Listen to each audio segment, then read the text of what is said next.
रायपुर में कांग्रेस का 3 दिन का अधिवेशन समाप्त हो गया है। इस अधिवेशन से कांग्रेस को बहुत ज्यादा उम्मीदें हैं और अधिवेशन में जो संकेत निकले हैं उससे बीजेपी मुश्किल में फंसती दिखाई दे रही है। तो किन प्रस्तावों पर अधिवेशन में लगी मोहर और क्या निकले संदेश, देखते हैं ये रिपोर्ट। रायपुर में कांग्रेस का 85वां अधिवेशन हुआ। 3 दिन तक चले इस अधिवेशन में कई मुद्दों पर चर्चा हुई। उन सबके बीच कांग्रेस महासचिव जयराम रमेश ने बताया, कन्याकुमारी से कश्मीर तक भारत जोड़ो यात्रा निकालने के बाद अब पूर्व से पश्चिम के बीच दूसरी यात्रा निकालने पर विचार हुआ।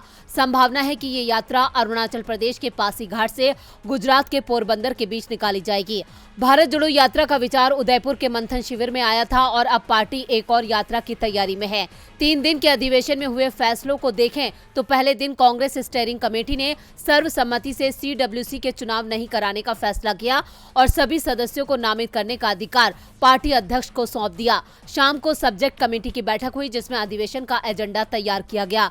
अधिवेशन के दूसरे दिन कांग्रेस अध्यक्ष मल्लिकार्जुन खड़गे और कांग्रेस की पूर्व अध्यक्ष सोनिया गांधी का संबोधन हुआ। साथ ही राजनीतिक, आर्थिक और अंतर्राष्ट्रीय मामलों के प्रस्तावों पर चर्चा कर उन्हें पारित किया गया। करीब 85 संशोधन प्रस्ताव रखे गए और उसे पास किया गया, जिसमें मुख्य संशोधन आरक्षण पर था। इसमें PCC के विस्तार पर प्रस्ताव रखा गया।